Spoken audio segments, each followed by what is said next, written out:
ಹದೀಸ್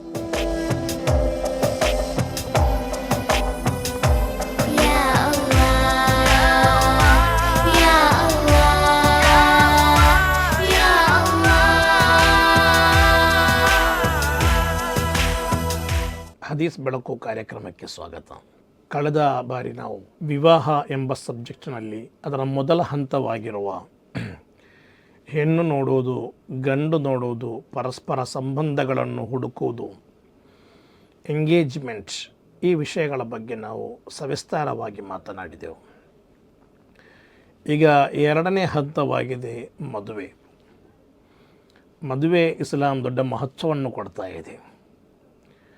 ಪವಿತ್ರವಾದ ಕುರ್ಆನ್ನಲ್ಲಿ, ಹದೀಸ್ಗಳಲ್ಲಿ, ಬಹಳಷ್ಟು ಕಡೆಗಳಲ್ಲಿ ಅಲ್ಲಾಹನು ಈ ಮದುವೆಯ ಶಿಷ್ಟಾಚಾರಗಳ ಬಗ್ಗೆ ಅಥವಾ ಮದುವೆ ಹೇಗೆ ನಡೆಸಬೇಕೆಂಬುದರ ಬಗ್ಗೆ, ಇದರ ಮಹತ್ವಗಳ ಬಗ್ಗೆ ಅಲ್ಲಾಹ್ ಹೇಳ್ತಾ ಇದ್ದಾನೆ. ಫಂಕಿಹು ಮಾ ತ್ವಾಬ ಲಕುಂ, ನಿಮಗಿಷ್ಟವಿರುವ ಹೆಣ್ಣನ್ನು ನೋಡಿಕೊಂಡು ನೀವು ಮದುವೆಯಾಗಿರಿ ಎಂದು ಕುರ್ಆನ್ ಮೂಲಕ ಹೇಳ್ತಾನೆ. ಮತ್ತೊಂದು ಆಯತ್ತಿನಲ್ಲಿ, ಕುರ್ಆನ್ನ ಮತ್ತೊಂದು ಶ್ಲೋಕದಲ್ಲಿ ಕಾಣ್ತಾ ಇದೆ, ವಮಿನ್ ಆಯಾತಿಹಿ ಅನ್ ಖಲಕ ಲಕುಂ ಮಿನ್ ಅನ್ಫುಸಿಕುಂ ಅಜ್ವಾಜನ್ ಲಿತಸ್ಕುನು ಇಲೈಹಾ ವಜಅಲ ಬೈನಕುಂ ಮವದ್ದತಂ ವರಹ್ಮಾ. ನಿಮ್ಮಿಂದಲೇ ನಾವು ಜೋಡಿಗಳನ್ನು ನಾವು ಸೃಷ್ಟಿ ಮಾಡಿರುವುದು, ಪರಸ್ಪರ ನಿಮಗೆ ನೆಮ್ಮದಿಗೆ, ನಿಮ್ಮಡೆಯಲ್ಲಿ ಪ್ರೀತಿ, ಕರುಣೆ, ವಾತ್ಸಲ್ಯ ಪರಸ್ಪರ ಉಂಟಾಗಲೇಬೇಕಾಗಿ, ನಿಮಗೆ ನೆಮ್ಮದಿಗೆ ಬೇಕಾಗಿ ಜೋಡಿಗಳನ್ನು ನಾವು ತಯಾರು ಮಾಡಿದ್ದೇವೆ ಎಂದು ಕುರ್ಆನ್ ಈ ಮದುವೆಯನ್ನು ಪ್ರೋತ್ಸಾಹ ಮಾಡುತ್ತಾ ಅತ್ಯಂತ ಸ್ಪಷ್ಟವಾಗಿ ನಮಗೆ ಹೇಳಿಕೊಡ್ತಾ ಇದೆ. ಆದರೆ ಇವತ್ತಿನ ಮದುವೆಗಳು ಅದು ಕೇವಲ ಕುಟುಂಬಗಳಡಿಯಲ್ಲಿರುವ ಬಂಧಗಳು ಎಂಬುದನ್ನು ಬಿಟ್ಟು, ಅಥವಾ ಅದೊಂದು ಸುಂದರವಾದ ಒಂದು ಸರಳವಾದ ಒಂದು ಕಾರ್ಯಕ್ರಮ ಆಗುವುದಕ್ಕೆ ಬದಲಾಗಿ ಅದು ಕೆಲವು ಶ್ರೀಮಂತರ ಪ್ರತಿಷ್ಠೆಯ ಒಂದು ಸ್ಥಳವಾಗಿ, ಅವರ ಪ್ರತಿಷ್ಠೆಯ ಪ್ರದರ್ಶನಕ್ಕಿಡುವಂತಹ ಒಂದು ಸ್ಥಳವಾಗಿ, ಅಥವಾ ಬಡವರಿಗೆ ಒಂದು ಭಾರವಾಗಿ, ಬಡ ಕುಟುಂಬದವರಿಗೆ ಒಂದು ದೊಡ್ಡ ಟೆನ್ಷನ್ ಕೊಡುವಂತಹ ಒಂದು ಕಾರ್ಯವಾಗಿ ಮಾರ್ಪಟ್ಟಿರುವುದು ನಾವೆಲ್ಲ ಕಡೆಗಳಲ್ಲಿ ಕಾಣ್ತಾ ಇದ್ದೇವೆ. ಖಂಡಿತವಾಗಿಯೂ ಅದು ಹಾಗಾಗಬಾರದು. ಬದಲಾಗಿ ಅದು ನಮಗೆ ಮನಸ್ಸಿಗೆ ಕೇವಲ ಈ ಮದುಮಗಳು ಮತ್ತು ಮದುಮಗ ಮಾತ್ರವಲ್ಲ, ಕುಟುಂಬಕ್ಕೆ ಒಂದು ಸಂತೋಷ ಕೊಡುವ ಕ್ಷಣವಾಗಬೇಕು.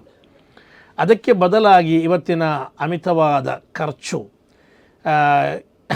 ಮಾತ್ರವಲ್ಲ, ಹಲವಾರು ಅನಾಚಾರಗಳು, ಇನ್ನು ಕೆಲವು ಕಡೆಗಳಲ್ಲಿ ಕಾಣುತ್ತಿರುವ ವರದಕ್ಷಿಣೆಯಂತಹ ಕೆಲವು ಕಾರ್ಯಗಳು, ಇದರಿಂದಾಗಿ ಹೆಣ್ಣು ಹೆತ್ತ ತಂದೆ ತಾಯಿ, ಆ ಕುಟುಂಬ ಅವರೆಲ್ಲರೂ ಕೂಡ ಕಣ್ಣೀರ ಕೋಡಿಯಲ್ಲಿ ಕೈ ತೊಳೆಯುವ, ಸಾಲದಲ್ಲಿ ಮುಳುಗಿಬಿಡುವ, ಟೆನ್ಷನ್ ಜಾಸ್ತಿ ಮಾಡುವ, ಅವರ ಬಿ ಪಿ ಶುಗರ್ಗಳೆಲ್ಲ ಜಾಸ್ತಿಯಾಗಿ ಬಿಡುವ, ಹೆಣ್ಣು ಮದುವೆಯಾಗಿ ಹೋಗುವಾಗ ಇಡೀ ಕುಟುಂಬ ಜರ್ಜರಿತಗೊಳ್ಳುವಂತಹ ಕೆಲವು ಸಿಚುವೇಶನ್ ಕೆಲವು ಕಡೆಗಳಲ್ಲಿ ಇವತ್ತು ಕಾಣ್ತಾ ಇದೆ.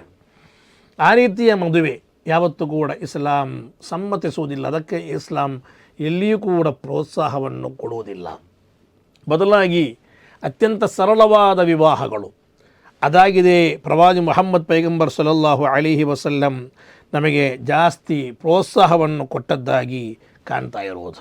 ಪ್ರವಾದಿ ಮುಹಮ್ಮದ್ ಪೈಗಂಬರ್ರವರು ಹೇಳುವ ಹದೀಸ್ನಲ್ಲಿ ಕಾಣ್ತಾ ಇದೆ, ಅಲಮುನ್ ನಿಕಾಹ್ ಬರಕ ಐಸರುಹು ಮುಅನ.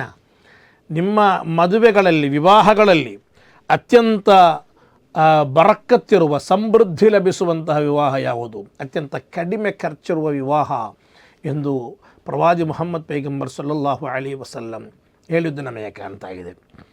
ಅವರು ಇರುವ ಕಾಲದಲ್ಲಿ ಅವರ ಅತ್ಯಂತ ಆತ್ಮೀಯ ಶಿಷ್ಯಂದಿರಾದ ಸುಹಾಬಿಗಳು ಮದುವೆಯಾದ ಬಳಿಕ ಬಂದು ಪ್ರವಾದಿಯೊಂದಿಗೆ ಹೇಳ್ತಾ ಇತ್ತು, ಮದುವೆಯಾದೆ ಅಂತ ಹೇಳಿ. ಪ್ರವಾದಿವರಿಯರು ಇರುವಾಗಲೂ ಕೂಡ ನಿಕಾಹಿಗೆ ಬೇಕಾಗಿ ಪ್ರವಾದಿ ಸಲ್ಲಲ್ಲಾಹು ಅಲೈಹಿ ವಸಲ್ಲಮರವರನ್ನು ಕೂಡ ಕರೆಯದೆ ಅತ್ಯಂತ ಸರಳವಾಗಿ ವಿವಾಹವನ್ನು ಮಾಡಿದ್ದು, ಆ ವಿವಾಹದ ಬಗ್ಗೆ ಪ್ರವಾದಿಯೊಂದಿಗೆ ಹೇಳಿದಾಗ ಅವರು ಖುಷಿಪಟ್ಟಿದ್ದು ನಮಗೆ ಚರಿತ್ರೆಯಲ್ಲಿ ಕಾಣ್ತಾ ಇದೆ. ಅತ್ಯಂತ ಸರಳವಾದ, ಬರಕತ್ತಿರುವ, ಸಮೃದ್ಧಿ ಇರುವ ಮದುವೆ ಯಾವುದು? ಅದು ಕಡಿಮೆ ಖರ್ಚಿರುವ ಮದುವೆ ಎಂದು ಪ್ರವಾದಿ ಮುಹಮ್ಮದ್ ಪೈಗಂಬರ್ ಅವರು ಹೇಳ್ತಾರೆ. ಇರುವಂತಹ ವ್ಯಕ್ತಿಗಳು ಅವರು ಅವರ ಕೈಯಲ್ಲಿ ಬೇಕಾದಷ್ಟು ಹಣವಿದೆ, ಅವರಿಗೆ ತುಂಬ ಕುಟುಂಬಿಕರು, ಫ್ರೆಂಡ್ ಸರ್ಕಲ್ ಇದ್ದಾರೆ, ಒಳ್ಳೆಯ ಒಂದು ಊಟ ಮಾಡಿ ಕೊಟ್ಟೆವು, ಓಕೆ. ಆದರೆ ಆ ಅನಾಚಾರಗಳಿಂದ, ದುಂದು ವೆಚ್ಚಗಳಿಂದ, ಇನ್ನು ಜನರು ಇರುವುದಕ್ಕಿಂತಲೂ ಎಷ್ಟೋ ಜಾಸ್ತಿ ಮಾಡಿ ಕೊನೆಗೆ ಹಲವಾರು ಅನ್ನ ಸಹಿತವಿರುವ ಪ್ರತಿಯೊಂದನ್ನು ಕೂಡ ಎಸೆದು ಬಿಡುವ ಪರಿಪಾಠದಿಂದ ನಾವು ಯಾವತ್ತೂ ಕೂಡ ದೂರ ಸರಿಯಬೇಕು. ಇಸ್ಲಾಮಿನಲ್ಲಿ ಅದಕ್ಕೆ ಕೆಲವು ಶಿಷ್ಟಾಚಾರಗಳಿವೆ. ಆ ಶಿಷ್ಟಾಚಾರಗಳನ್ನು ಪಾಲಿಸಬೇಕು. ದುಂದು ವೆಚ್ಚಕ್ಕೆ ಇಸ್ಲಾಂ ಯಾವತ್ತೂ ಕೂಡ ಪ್ರೋತ್ಸಾಹ ಕೊಡುವುದಿಲ್ಲ. ಕುರ್ಆನ್ನಲ್ಲಿ ಅಲ್ಲಾಹು ಹೇಳ್ತಾ ಇದ್ದಾನೆ, ವಲಾ ತಬ್ಜರ್ ತಬ್ಜೀರ ಇನ್ನಲ್ ಮುಬಜ್ಜಿರೀನ ಖಾನು ಇಖ್ವಾನ ಶಯಾತೀನ್. ದುಂದು ವೆಚ್ಚಗಳನ್ನು ಯಾವತ್ತೂ ಕೂಡ ಮಾಡಬೇಡಿರಿ. ದುಂದು ವೆಚ್ಚಗಳನ್ನು ಮಾಡುವವ ಅವನು ಪಿಶಾಚಿಯ ಶೈತಾನನ ಸಹೋದರನಾಗಿದ್ದಾನೆ ಎಂದು ಕೂಡ ಅಲ್ಲಾಹು ಕುರ್ಆನ್ನಲ್ಲಿ ಹೇಳಿದ್ದು ನಮಗೆ ಕಾಣಲಿಕ್ಕೆ ಸಾಧ್ಯವಾಗ್ತಾ ಇದೆ. ಆದ್ದರಿಂದ ನಾವು ದುಂದು ವೆಚ್ಚಗಳ ಮೂಲಕ ಮದುವೆಯ ಆ ಪಾವಿತ್ರತೆಯನ್ನು ನಾವು ಕಾಪಾಡಿಕೊಳ್ಬೇಕು. ಮದುವೆ ಅಂತ ಹೇಳಿದರೆ ಏನು? ಎರಡು ಕುಟುಂಬಗಳು, ಬೇರೆ ಬೇರೆಯಾಗಿದ್ದ ಎರಡು ಕುಟುಂಬಗಳು ಅವತ್ತು ಒಂದಾಗುವ ದಿನ, ಬೇರೆ ಬೇರೆಯಾಗಿದ್ದ ಎರಡು ಮನುಷ್ಯರು ಅವತ್ತು ಒಂದಾಗುವ ದಿನ. ಆ ಸಂದರ್ಭದಲ್ಲಿ ಒಂದು ಗಂಡು ಹೆಣ್ಣು ಆ ಎರಡು ಕುಟುಂಬ ಒಂದು ಕಡೆಯಲ್ಲಿ ಸೇರಿ ಪರಸ್ಪರ ಒಂದು ಕರಾರಿನ ಮೂಲಕ, ನಿಕಾಹ್ ಎಂಬ ಒಂದು ಕರಾರು, ಪರಸ್ಪರ ಹೆಣ್ಣಿನ ತಂದೆ ಮತ್ತು ಗಂಡು ಪರಸ್ಪರ ಕೈ ಹಿಡಿದುಕೊಂಡು ಸಾವಿರಾರು ಜನರ ಸಮ್ಮುಖದಲ್ಲಿ ನಾನು ಇವಳನ್ನು ವರಿಸುತ್ತೇನೆ, ಇವಳನ್ನು ಚೆನ್ನಾಗಿ ನೋಡಿಕೊಳ್ತೇನೆ, ಮರಣದ ತನಕ ಇವಳನ್ನು ಕಣ್ಣಲ್ಲಿ ಕಣ್ಣಿಟ್ಟು ನೋಡ್ತೇನೆ ಎಂಬ ಕರಾರು ಮಾಡುವಂತಹ ಆ ಅತ್ಯಂತ ಅದ್ಭುತವಾದ ಒಂದು ಸಮಯ. ಎರಡು ಕುಟುಂಬಗಳು ಒಂದಾಗುವ, ಎರಡು ಮನಸ್ಸುಗಳು ಒಂದಾಗುವ, ಒಂದು ಹೊಸ ಕುಟುಂಬ ಅಲ್ಲಿಂದ ಆರಂಭವಾಗುವ, ಒಂದು ಮನುಷ್ಯನ ಜೀವನದ ಅತ್ಯಂತ ಟರ್ನಿಂಗ್ ಪಾಯಿಂಟ್ ಆಗಿರುವ ಅತ್ಯಂತ ಸುಂದರವಾದ ಕ್ಷಣ. ಅದು ಅಶ್ಲೀಲತೆಗಳಿಂದ, ಅನೈತಿಕತೆಗಳಿಂದ, ಅನಾಚಾರಗಳಿಂದ ಅಥವಾ ಇನ್ನಿತರ ಬೇಡದ ವಿಷಯಗಳಿಂದ ಆ ದಿನ ಅದರ ಪಾವಿತ್ರತೆಯನ್ನು ಕಳ್ಕೊಳ್ಬಾರದು. ಅದರ ಸಂತೋಷ ಅದು ಏನಾಗಬಾರದು, ಅಧಾರ್ಮಿಕವಾದ ರೀತಿಯಲ್ಲಾಗಬಾರ್ದು. ಇಸ್ಲಾಂ ಹರಾಮ್ ಮಾಡಿದ, ಮಾಡಿದ ಇಸ್ಲಾಂ ನಿಷಿದ್ಧಗೊಳಿಸಿದ ಕಾರ್ಯಗಳ ಮೂಲಕ ಇರುವ ಸಂತೋಷಕ್ಕೆ ಇಸ್ಲಾಂ ಯಾವತ್ತೂ ಪ್ರೋತ್ಸಾಹವನ್ನು ಕೊಡುವುದಿಲ್ಲ. ಅದರಲ್ಲಿ ಬರ್ಕತ್ತಿರುವುದಿಲ್ಲ, ಸಮೃದ್ಧಿ ಇರುವುದಿಲ್ಲ. ಇದು ಪ್ರವಾದಿ ಸಲ್ಲಲ್ಲಾಹು ಅಲೈಹಿ ವಸಲ್ಲಂ ನಮಗೆ ಸುನ್ನತ್ತಾಗಿ ಕಲಿಸಿದ ಒಂದು ಕಾರ್ಯವಾಗಿದೆ ನಿಕಾಹ್, ಮದುವೆ ಎಂಬುದು. ಪ್ರವಾದಿವರಿಯರ ಚರ್ಯೆ, ಅವರು ನಮಗೆ ಕಲಿಸಿಕೊಟ್ಟಿದ್ದು ಸುನ್ನತ್ತಾದ ಒಂದು ಕಾರ್ಯ. ಒಂದು ಸುನ್ನತ್ತು ಮಾಡಲಿಕ್ಕೆ ಹೊರಟು ಹಲವಾರು ಹರಾಮ್ಗಳನ್ನು ಮಾಡಿ ಮುಗಿಸುವ ಒಂದು ಅವಸ್ಥೆಯಾಗಿದೆ ಇವತ್ತು ನಾವು ಕಾಣ್ತಾ ಇರೋದು. ಮದುವೆ ಎಂಬ ಹೆಸರಿನಲ್ಲಿ ಅವರು ಕೆಲವು ಶ್ರೀಮಂತರಿಗೆ ಅವರ ಪ್ರತಿಷ್ಠೆಯನ್ನು ಪ್ರದರ್ಶನ ಮಾಡುವ ಒಂದು ವೇದಿಕೆ, ಬಡವರು ಕಣ್ಣೀರ ಕೋಡಿಯಲ್ಲಿ ಕೈ ತೊಳೆಯುತ್ತಿರುವ ದಯನೀಯವಾದ ಸ್ಥಿತಿಗಳು, ಇನ್ನು ಕೆಲವರಿಗೆ ಹಣ ಇದ್ದರೂ ಇಲ್ಲದಿದ್ದರೂ ಎಲ್ಲಿಂದೆಲ್ಲ ಸಾಲ ಮಾಡಿಕೊಂಡು ಇನ್ನಿತರ ಡ್ಯಾನ್ಸ್ಗಳ ಮೂಲಕ, ಅನಾಚಾರಗಳ ಮೂಲಕ ಅಥವಾ ಇನ್ನಿತರ ಹಲವಾರು ಅಧಾರ್ಮಿಕವಾದ ಕೆಲಸಗಳ ಮೂಲಕ ಈ ಮದುವೆಯ ಪಾವಿತ್ರತೆಯನ್ನು ಅದಕ್ಕೆ ಕಳಂಕ ತರುವಂತಹ ಪ್ರಸಂಗಗಳು ಇವತ್ತು ಎಲ್ಲ ಕಡೆಗಳಲ್ಲಿ ನಡೆಯುತ್ತಾ ಇದೆ, ಎಲ್ಲ ಕುಟುಂಬಗಳಲ್ಲಿ ನಡೆಯುತ್ತಾ ಇದೆ. ದೊಡ್ಡ ದೊಡ್ಡ ಕುಟುಂಬಗಳಲ್ಲಿ, ಹಾಜಾರಗಳ ಕುಟುಂಬಗಳಲ್ಲಿ, ಮಹಿಳಾರಗಳ ಕುಟುಂಬಗಳಲ್ಲಿ, ಉಸ್ತಾದರುಗಳ ಕುಟುಂಬಗಳಲ್ಲಿ, ಹಜರತ್ಗಳ ಕುಟುಂಬಗಳಲ್ಲಿ ಕೂಡ ಇವತ್ತು ನಡೆಯುತ್ತದೆ. ಕಾಜಿಗಳ ಕುಟುಂಬಗಳಲ್ಲೂ ಕೂಡ ನಡೆಯುತ್ತಾ ಇದೆ. ಅದಕ್ಕೆ ದೊಡ್ಡವರು ಸಣ್ಣವರು ಆ ರೀತಿ ಏನು ಇಲ್ಲ. ದೊಡ್ಡ ಹಾಜರಾಗಿರಬಹುದು, 5 ಹೊತ್ತು ನಮಾಜ್ ಮಾಡದಿರಬಹುದು, ಎಲ್ಲದರಲ್ಲಿರಬಹುದು. ಆದರೆ ಮದುವೆಯಲ್ಲಿ ನಡೆಯುತ್ತಿರುವ, ಸ್ವಂತ ಮಗಳ ಮದುವೆಯಲ್ಲಿ ನಡೆಯುತ್ತಿರುವ ಅನಾಚಾರಗಳನ್ನು ನಿಲ್ಲಿಸಲು ಸಾಧ್ಯವಿಲ್ಲದ ಒಂದು ಅವಸ್ಥೆಯಾಗಿ ಮಾರ್ಪಡ್ತಾ ಇದೆ. ಬೇರೆಯವರಿಗೆ ಭಾಷಣ ಮಾಡಲು, ಬೇರೆಯವರಿಗೆ ಹೇಳಲು, ಬೇರೆಯವರಿಗೆ ವೆಚ್ಚದ ಬಗ್ಗೆ ತುಂಬ ಮಾತಾಡಲು ನಡೆಯುತ್ತಾರೆ. ಆದರೆ ಸ್ವಂತ ಮನೆಯಲ್ಲಿ ನಡೆಯುವ ಅನಾಚಾರಗಳ ಬಗ್ಗೆ ಹೇಳಲಿಕ್ಕೆ ನಡೆಯಿಲ್ಲ. ಇನ್ನು ಕೆಲವು ಮದುವೆಗಳು ಕೇವಲ ಫೋಟೋ ಸೆಷನ್ಗಳಿಗೆ ಮಾತ್ರ ಸೀಮಿತವಾಗಿದೆ. ಅಲ್ಲಿ ಮದುಮಗಳ ಫೋಟೋವನ್ನು ತೆಗೆದು ಸಿಕ್ಕ ವಾಟ್ಸಪ್ ಗ್ರೂಪ್ಗಳಲ್ಲಿ ಕಳಿಸಿಬಿಟ್ಟು ಸಂಪೂರ್ಣವಾಗಿ ಈ ರೀತಿಯಾಗಿದೆ ಇವತ್ತು. ಕೇವಲ ಫೋಟೋ ಸೆಷನ್ಗಳಿಗೆ ಬೇಕಾಗಿ, ಆಡಂಬರದ ಪ್ರದರ್ಶನಕ್ಕೆ ಬೇಕಾಗಿ, ದುಂದು ವೆಚ್ಚಗಳಿಗೆ ಬೇಕಾಗಿ, ಅನಾಚಾರಗಳ ಮೂಲಕ ಈ ದಿನದ ಪಾವಿತ್ರತೆಯನ್ನು ನಷ್ಟಪಡಿಸುವುದು ನಾವು ತುಂಬ ಕಡೆಗಳಲ್ಲಿ ಕಾಣ್ತಾ ಇದ್ದೇವೆ. ಅದು ಹಾಗೆಲ್ಲ ಆಗಬೇಕಾಗಿರೋದು. ಅಲ್ಲಿನ ಉಲಮಾಗಳು, ಸಾದಾತಗಳಿದ್ದರೆ ಅವರ ಸಯ್ಯಿದ್ಗಳು, ಊರಿನ ಹಲವಾರು ಮುಅ್ಮಿನ್ಗಳು, ಸತ್ಯವಿಶ್ವಾಸಿಗಳು ಎಲ್ಲರನ್ನು ಕೂಡ ಒಟ್ಟು ಸೇರಿಸಿಕೊಂಡು ಒಂದು ಕುಟುಂಬ ಮತ್ತೊಂದು ಕುಟುಂಬದೊಂದಿಗೆ ಒಂದಾಗುವ ಒಂದು ಪವಿತ್ರವಾದ ಒಂದು ಕರಾರಿಗೆ ಬೇಕಾಗಿ ಕುಳಿತುಕೊಳ್ಳುವ ಅತ್ಯಂತ ಅದ್ಭುತವಾದ ಅನರ್ಘ್ಯ ನಿಮಿಷ. ಆ ಗಂಡಿನ, ಆ ಹೆಣ್ಣಿನ, ಆ ಎರಡು ಕುಟುಂಬಗಳ ಜೀವನದ ಅತ್ಯಂತ ಸುಂದರವಾದ ಕ್ಷಣಗಳು, ಮರೆಯಲಾರದ ಒಂದು ಕ್ಷಣ. ಅವರಿಬ್ಬರ ಜೀವನದ ಒಂದು ಟರ್ನಿಂಗ್ ಪಾಯಿಂಟ್ ಆಗಿರುವ ಆ ದಿನ ಅದು ಅನಾಚಾರಗಳ ಮೂಲಕ, ಅಧಾರ್ಮಿಕವಾದ ನೀಚ ಕೆಲಸಗಳ ಮೂಲಕ ಅಥವಾ ಇಸ್ಲಾಂ ನಿಷಿದ್ಧಗೊಳಿಸಿದಂತಹ ಕಾರ್ಯಗಳ ಮೂಲಕ ಅದರ ಪಾವಿತ್ರತೆಯನ್ನು, ಅದರ ಸೌಂದರ್ಯವನ್ನು ನಾವು ಕೆಡಿಸಬಾರದು. ಆ ಸೌಂದರ್ಯವನ್ನು ಕಾಪಾಡಿಕೊಳ್ಬೇಕು. ಅದು ಅತ್ಯಂತ ಸುಂದರವಾಗಿ ನಡೆಯಬೇಕು.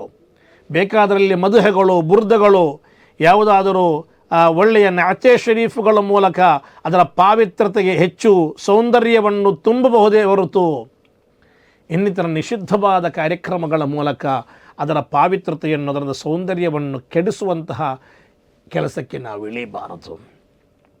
ಅಲ್ಲೆಲ್ಲರಿಗೂ ಬೇಕಾದ ವ್ಯವಸ್ಥೆಗಳು ಅದೆಲ್ಲ ಅತ್ಯಂತ ಉತ್ತಮವಾದ ರೀತಿಯಲ್ಲಿ ಮಾಡಬೇಕು. ಎಲ್ಲಿಯೂ ಕೂಡ ಅನಾಚಾರಗಳಿಗೆ, ಅನಿಸ್ಲಾಮಿಕವಾದ ಕೆಲಸಗಳಿಗೆ ಒತ್ತು ಕೊಡಬಾರದು. ಮಧ್ಯಾಹ್ನದ ನಮಾಜುಗಳು, ಮಗರಿಬಿನ ಇಶಾನ ನಮಾಜುಗಳು ಆ ಕಾರಣದಿಂದ ಕಲಾ ಆಗಬಾರದು. ಕೆಲವು ಕಡೆಗಳಲ್ಲಿ ಆ ದಿನದ, ಆ ಪವಿತ್ರವಾದ ದಿನದ ನಮಾಜು ಕೂಡ ಹೆಣ್ಣಿನದ್ದು ಗಂಡಿನದ್ದು ಕಲಾ ಆಗುತ್ತಿರುವುದು ನಾವು ಕಾಣ್ತಾ ಇದ್ದೇವೆ. ಜೀವನದ ಅತ್ಯಂತ ಪ್ರಮುಖವಾದ ಒಂದು ದಿನದಲ್ಲಿ ನಮಾಜ್ ಕಲಾ ಮಾಡುವಂತಹ ಒಂದು ದುರವಸ್ಥೆ ಒಂದು ಕುಟುಂಬಕ್ಕೆ ಬರುವುದಾದರೆ, ಒಂದು ಗಂಡ ಹೆಣ್ಣಿಗೆ ಬರುವುದಾದರೆ ಅದಕ್ಕಿಂತ ದೊಡ್ಡ ದೌರ್ಭಾಗ್ಯ ಬೇರೆ ಇದೆ. ನಿಜಕ್ಕೂ ಅವತ್ತಾಗಿದೆ ತಹಜ್ಜುದಿಗೆ ಬೇಗ ಹೇಳಬೇಕಾಗಿರುವುದು, ಅವತ್ತಾಗಿದೆ ಸಮಯನಿಷ್ಠ ಪಾಲಿಸಿಕೊಂಡು ನಮಾಜ್ ಮಾಡಬೇಕಾಗಿರುವುದು.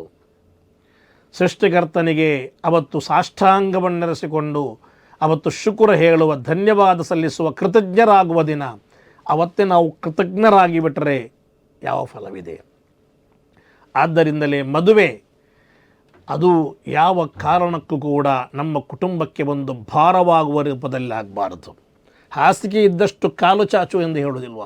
ಉಳ್ಳವರು, ಶ್ರೀಮಂತರು, ಅವರು ಸ್ವಲ್ಪ ಜಾಸ್ತಿ ಜನರನ್ನು ಕರೆಯಬಹುದು, ಸ್ವಲ್ಪ ಜಾಸ್ತಿ ಊಟಗಳನ್ನು ತಯಾರು ಮಾಡಬಹುದು. ಅದಕ್ಕಾಗಿ ಎಲ್ಲರೂ ಕೂಡ ಅದೇ ರೀತಿಯಲ್ಲಿ ಮಾಡಬೇಕು ಎಂಬ ರೀತಿಗೆ ನಾವು ಇಳಿಬಾರದು. ಕಾರಣ ನಂತರ ಸಾಲ, ಸೋಲ, ಕಷ್ಟ, ನಷ್ಟ, ದುಃಖ, ಟೆನ್ಷನ್, ಬೇಸರ ಅಲ್ಲಿಂದ ಆರಂಭವಾಗಬಾರ್ದು. ಉಳ್ಳವರು ಕೂಡ ದುಂದು ವೆಚ್ಚಗಳಿಗೆ ಹೋಗಬಾರದು. ಬೇಕಾಬಿಟ್ಟಿಯಾಗಿ ಮಾಡಿ ಎಲ್ಲವನ್ನು ಎಸೆದು ಅದಕ್ಕೆ ಹೋಗಬಾರದು. ಮಾತ್ರವಲ್ಲ, ಕರೆಯುವಾಗ ಎಲ್ಲರನ್ನು ಸಮಾನ ರೀತಿಯಲ್ಲಿ ಕರೆಯಬೇಕು. ಪ್ರವಾದಿ ಮುಹಮ್ಮದ್ ಪೈಗಂಬರ್ ಸಲ್ಲಲ್ಲಾಹು ಅಲೈಹಿ ವಸಲ್ಲಂ ಅವರು ಹೇಳುವಂತಹ ಹದೀಸಿನಲ್ಲಿ ನಮಗೆ ಕಾಣ್ತಾ ಇದೆ. ಪ್ರವಾದಿ ಸಲ್ಲಲ್ಲಾಹು ಅಲೈಹಿ ವಸಲ್ಲಮರವರು ಹೇಳ್ತಾರೆ, ಶರ್ರು ತುಆಮಿ ತುಆಮುಲ್ ವಲೀಮತಿ ಯುದ್ಆ ಲಹಲ್ ಅಗ್ನಿಯಾಉ ವಯುತ್ರಕುಲ್ ಫುಕರಾ. ಮದುವೆಯ ಔತಣಕೂಟದಲ್ಲಿ ಅತ್ಯಂತ ಕೆಟ್ಟ ಔತಣಕೂಟ ಯಾವುದು? ಮದುವೆಯ ಔತಣಕೂಟದಲ್ಲಿ ಅತ್ಯಂತ ಕೆಟ್ಟ ಔತಣಕೂಟ ಯಾವುದು? ಯುದ್ಆ ಲಹಲ್ ಅಗ್ನಿಯಾ, ಅವರು ಶ್ರೀಮಂತರನ್ನು ಕರೆಯುತ್ತಾರೆ, ವಯುತ್ರಕುಲ್ ಫುಕರಾ, ಬಡವರನ್ನು ಬಿಡ್ತಾರೆ. ಶ್ರೀಮಂತರನ್ನು ಮಾತ್ರ ಕರೆಯುವುದು, ಬಡವರನ್ನು ಕರೆಯುವುದಿಲ್ಲ. ಕುಟುಂಬಕರಲ್ಲಿ ಬಡವರಿರ್ತಾರೆ, ಪರಿಚಯದವರಲ್ಲಿ ಬಡವರಿದ್ದಾರೆ, ಊರಲ್ಲಿ ಬಡವರಿದ್ದಾರೆ, ನೆರೆಕೆರೆಯಲ್ಲಿ ಬಡವರಿದ್ದಾರೆ, ಅವರನ್ನು ಕರೆಯುತ್ತಿಲ್ಲ. ದೊಡ್ಡ ದೊಡ್ಡ ಶ್ರೀಮಂತರಿಗೆ ಮಾತ್ರ ಇವರ ಆಮಂತ್ರಣ. ಅವನ ಬಟ್ಟೆಯ ಕೊಳಕೋ, ಅವನ ಬೆಲೆ ಬಾಳುವ ಬಟ್ಟೆ ಇಲ್ಲ ಎಂಬ ಕಾರಣವೋ, ನನ್ನ ಮದುವೆಯ ಪ್ರತಿಷ್ಠೆ ಕಡಿಮೆಯಾಗುತ್ತಿದೆ ಎಂಬ ಅಹಂಕಾರವೋ, ಈ ರೀತಿಯ ಕೆಲವು ಕಾರಣಗಳಿಗೆ ಬೇಕಾಗಿ ಕೆಲವು ಶ್ರೀಮಂತರು ಬಡವರನ್ನು ಕರೆಯುತ್ತಿಲ್ಲ. ಕುಟುಂಬದಲ್ಲಿದ್ದ ಬಡವರಿಗೆ ಕರೆ ಹೋಗಿಲ್ಲ, ಊರಲ್ಲಿರುವ ಬಡವರಿಗೆ ಕರೆ ಹೋಗಿಲ್ಲ, ನೆರೆಕೆರೆಯಲ್ಲಿರುವ ಬಡವರಿಗೆ ಕರೆ ಹೋಗಿಲ್ಲ. ಶ್ರೀಮಂತರನ್ನು ಹುಡುಕಿಕೊಂಡು ಹೋಗಿ ಅವನು ಕರೆ ಕೊಟ್ಟಿದ್ದಾನೆ. ಆ ರೀತಿಯ ಮದುವೆಯ ಔತಣಕೂಟವಾಗಿದೆ ಅತ್ಯಂತ ಕೆಟ್ಟ ಔತಣಕೂಟ ಎಂದು ಮುಹಮ್ಮದ್ ಪೈಗಂಬರ್ ಸಲ್ಲಲ್ಲಾಹು ಅಲೈಹಿ ವಸಲ್ಲಂ 1400 ವರ್ಷಗಳ ಹಿಂದೆ ಹೇಳಿದ ಮಾತು ಇವತ್ತಷ್ಟು ಕಡೆಯಲ್ಲಿ ಸತ್ಯವಾಗ್ತಾ ಇದೆ. ಶರ್ರು ತುಆಮಿ ತುಆಮುಲ್ ವಲೀಮ ಯುದ್ಆ ಲಹಲ್ ಅಗ್ನಿಯಾ ವಯುತ್ರಕುಲ್ ಫುಕರಾ. ಅತ್ಯಂತ ಕೆಟ್ಟ ಔತಣಕೂಟ, ಶ್ರೀಮಂತರನ್ನು ಮಾತ್ರ ಕರೆದು ಬಡವರನ್ನು ಬಿಟ್ಟು ಬಿಡುವ ಒಂದು ಔತಣಕೂಟವಾಗಿದೆ. ನಿಜವಾಗಿಯೂ ನೀನು ಮಾಡಿರುವಂತಹ ಸ್ವಾದಿಷ್ಟವಾದ ಆಹಾರಗಳನ್ನು ತಿನ್ನಬೇಕಾದವರು ಆ ಬಡವರು. ಶ್ರೀಮಂತರು ನಿನ್ನೆಯೂ ತಿಂದಿದ್ದಾರೆ, ನಾಳೆಯೂ ತಿಂತಾರೆ, ಇವತ್ತು ತಿಂತಾ ಇದ್ದಾರೆ. ನೀನೇನು ಮಾಡಿಕೊಟ್ಟರು ಕೂಡ ಅವರಿಗೆ ದೊಡ್ಡ ವಿಷಯವಲ್ಲ. ಆದರೆ ಬಡವರು ಆ ರೀತಿ ಅಲ್ಲ. ಅವರು ಕಷ್ಟಪಟ್ಟು ದುಡಿದುಕೊಂಡು ಸಂಪಾದಿಸಿ ಏನೋ ಸ್ವಲ್ಪ ತಿನ್ನುವವರು, ಗಂಜೋ ಅಥವಾ ಏನಾದರೂ ಅವರಿಗೆ ಸಾಧ್ಯವಿರುವ ಏನಾದರೂ ಅಲ್ಪ ಸ್ವಲ್ಪ ತಿಂದುಕೊಂಡು ಬದುಕುವವರು. ಅಂತಹ ಬಡವರಿಗೆ ನಿನ್ನ ಸ್ವಾದಿಷ್ಟವಾದ ಭಕ್ಷ್ಯ ಭೋಜ್ಯಗಳನ್ನು ಕೊಟ್ಟಾಗ ಅವರಿಗೆ ತುಂಬ ಖುಷಿ. ನಿನ್ನ ಮನೆಯಲ್ಲಿರುವ ಮದುವೆ ಅವರು ಯಾವತ್ತೂ ಕೂಡ ಮರೆಯೋಲ್ಲ. ಅವರು ಹೇಳ್ತಾರೆ, ಆ ಮದುವೆಯಲ್ಲಿರುವ ಔತಣಕೂಟ ಎಷ್ಟೊಂದು ಚೆನ್ನಾಗಿತ್ತು, ಎಷ್ಟೊಂದು ಖುಷಿ ಕೊಟ್ಟಿತ್ತು, ಹೊಟ್ಟೆ ತುಂಬ ತಿಂದು ಬಿಟ್ಟೆ. ಎಷ್ಟೊಂದು ಬಗೆ ಬಗೆಯ ಔತಣಗಳು ನಾನು ಅವರ ಮದುವೆಯಲ್ಲಾಗಿದೆ ತಿಂದದ್ದು, ಅದಕ್ಕಿಂತ ಮುಂಚೆ ನಾನು ತಿಂದಿಲ್ಲ ಎಂದು ಬಡವರು ಅವತ್ತು ಸಂತೋಷ ಪಡ್ತಾರೆ. ಅದಕ್ಕೆ ನೀನು ಬಡವರನ್ನು ಕೊಟ್ಟರೆ ಆ ಮನೆಯ ಕುಟುಂಬ ಮಕ್ಕಳು ಅವರೆಲ್ಲ ಸಂತೋಷ ಪಡ್ತಾರೆ. ಹೊರತು ನೀನು ನಿನ್ನ ಈ ಪ್ರತಿಷ್ಠೆಯ ಪ್ರದರ್ಶನಕ್ಕೆ ಬೇಕಾಗಿ ನಿನ್ನ ಅಹಂಕಾರದಿಂದಾಗಿ ಕೇವಲ ಶ್ರೀಮಂತರಿಗೆ ಮಾತ್ರ ಕರೆ ಕೊಟ್ಟು ಬಡವರನ್ನು ಕಡೆಗಣಿಸಿದರೆ ಅದಕ್ಕಿಂತ ಕೆಟ್ಟ ಮದುವೆ ಬೇರೊಂದಿಲ್ಲ ಎಂದಾಗಿದೆ ಮುಹಮ್ಮದ್ ಪೈಗಂಬರ್ ಸಲ್ಲಲ್ಲಾಹು ಅಲೈಹಿ ವಸಲ್ಲಂ ನಮಗೆ ಕಲಿಸಿಕೊಡ್ತಾ ಇರೋದು. 1400 ವರ್ಷಗಳ ಹಿಂದೆ ಎಷ್ಟೊಂದು ಸ್ಪಷ್ಟವಾಗಿ ಆಗಿದೆ ಈ ವಿಷಯ ಮುಹಮ್ಮದ್ ಪೈಗಂಬರ್ ಅವರು ಹೇಳುತ್ತಿರುವುದು ನೀವು ನೋಡಿ. ಆದ್ದರಿಂದ ಮದುವೆಯ ಔತಣಕೂಟಗಳು ಎಲ್ಲರನ್ನು, ನಮಗೆ ಸಾಧ್ಯವಿರುವ ಎಲ್ಲರನ್ನು ಕರೀಬೇಕು.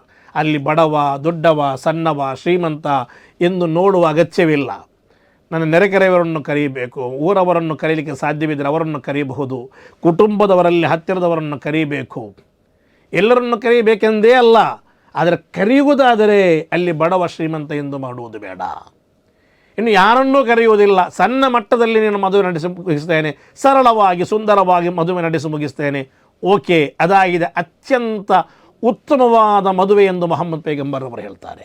ದುಂದು ವೆಚ್ಚ ಮಾಡುವ ಅಗತ್ಯವಿಲ್ಲ, ಜಾಸ್ತಿ ಖರ್ಚು ಮಾಡುವ ಅಗತ್ಯವಿಲ್ಲ, ಅಲ್ಲಿ ಸಾಲ ಮಾಡುವ ಅಗತ್ಯವಿಲ್ಲ, ಹಾಸಿಗೆ ಇದ್ದಷ್ಟು ಕಾಲ ಚಾಚ್ತೇನೆ ಸಾಕು. ಇನ್ನು ಕರೆಯುವುದಾದರೆ ಎಲ್ಲರನ್ನು ಕೂಡ ಕರೆಯಬೇಕು. ಮಾತ್ರವಲ್ಲ, ಅಲ್ಲಿ ಅಧಾರ್ಮಿಕವಾದ ಇನ್ನಿತರ ಅನಿಸ್ಲಾಮಿಕವಾದ ಅನಾಚಾರಗಳಿಗೆ ಅಲ್ಲಿ ಆಸ್ಪದ ಇರಬಾರದು. ಅದು ಅತ್ಯಂತ ಪಾವಿತ್ರತೆಯಿಂದ ತುಂಬಿರಬೇಕು, ಅದು ಸುಂದರವಾಗಿರಬೇಕು, ಅದು ಅರ್ಥಪೂರ್ಣವಾದ ಒಂದು ಮದುವೆಯಾಗಿರಬೇಕು. ಕಾರಣ ಎರಡು ಕುಟುಂಬಗಳು ಅವತ್ತು ಒಂದಾಗುವ ದಿನವಾಗಿದೆ. ಆ ಮದುವೆ ದಿನದಲ್ಲಿ ನಡೆಯುವ ಪ್ರತಿಯೊಂದು ಕಾರ್ಯಕ್ರಮಗಳ ಬಗ್ಗೆ ಏನಿದ್ದರೂ ಕೂಡ ಎರಡು ಕುಟುಂಬಗಳು ಮೊದಲೇ ಕುಳಿತುಕೊಂಡು ಮಾತನಾಡಿಕೊಂಡು ಮುಗಿಸಿರಬೇಕು. ಇನ್ನು ಅವತ್ತು ಪರಸ್ಪರ ಅದು ಇದು ಹಾಗೆ ಆಗಿದ್ದು ಹೇಗೆ ಆಗಿದ್ದು ಎಂದು ಹೇಳಿಕೊಂಡು ಪರಸ್ಪರ ಮಾತುಗಳು ಬರಬಾರದು. ಒಳ್ಳೆಯ ದಿನ, ಪರಸ್ಪರ ದೂಷಿಸುವ, ಪರಸ್ಪರ ಅವಹೇಳನ ಮಾಡುವ ಯಾವುದು ಕೂಡ ಅವತ್ತು ಬರಬಾರದು. ಇನ್ನು ಮದುವೆಗೆ ಹೋಗುವವರು ಕೂಡ ಈ ಕಾಲದಲ್ಲಿ ಚಿಂತಿಸಬೇಕು. ಮದುವೆ ಒಂದು ಕುಟುಂಬದ ಅತ್ಯಂತ ಪವಿತ್ರವಾದ ಒಂದು ದಿನವತ್ತು. ಅವರು ತುಂಬ ಶ್ರಮ ವಹಿಸಿರ್ತಾರೆ, ತಿಂಗಳುಗಟ್ಟಲೆ ಶ್ರಮ ವಹಿಸಿರ್ತಾರೆ. ಕುಂದುಕೊರತೆಗಳು ಕೆಲವೊಮ್ಮೆ ಬರಬಹುದು. ಆ ಕುಂದುಕೊರತೆಗಳನ್ನೇ ಹೇಳಿಕೊಂಡು ನಡೆಯುವ ಒಂದು ಅವಸ್ಥೆ ಆಗಬಾರದು. ಏನಾದರೊಂದು ಕುಂದುಕೊರತೆಗಳು ಬಂದಿದ್ದರೆ ಅದನ್ನು ಸಹಿಸಿಕೊಂಡು ಸುಮ್ಮನಿರಬಹುದು.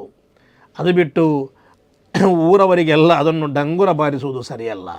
ವಾಟ್ಸಪ್ಗಳ ಮೂಲಕ, ಫ್ಯಾಮಿಲಿ ಗ್ರೂಪ್ಗಳ ಮೂಲಕ, ಇನ್ನಿತರ ವ್ಯಕ್ತಿಗಳಿಗೆ ಅಲ್ಲಿ ಹಾಗಿತ್ತು, ಮದುವೆಗೆಂದು ಹೋಗಿದ್ದೇವೆ ನಾವು, ಅಲ್ಲಿ ಹಾಗಿತ್ತು, ಹೀಗಿತ್ತು, ಅದು ಸರಿ ಇಲ್ಲ, ಇದು ಸರಿ ಇಲ್ಲ.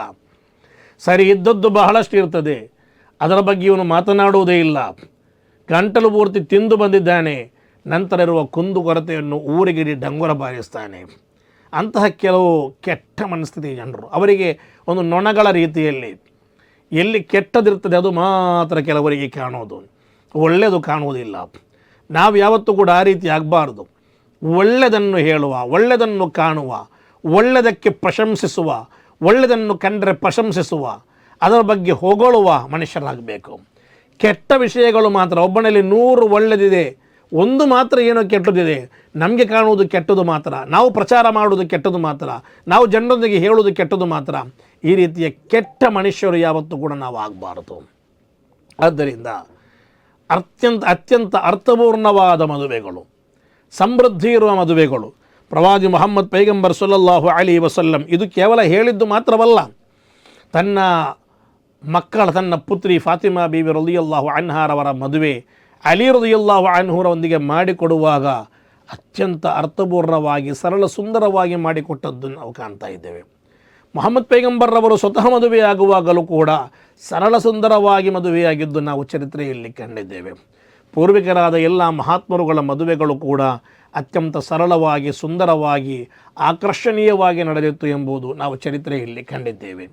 ಈಗ ಕೆಲವು ವರ್ಷಗಳಿಂದ, ಈಗಿನ ಕೆಲವು ಈ 21ನೇ ಶತಮಾನ 20ನೇ ಶತಮಾನದಲ್ಲಾಗಿದೆ ಕೇವಲ ಮದುವೆಗಳು ಒಂದು ಪ್ರತಿಷ್ಠೆಯ ಪ್ರದರ್ಶನದ ವೇದಿಕೆಯಾಗಿ ಮಾರ್ಪಡ್ತಾ ಇರೋದು.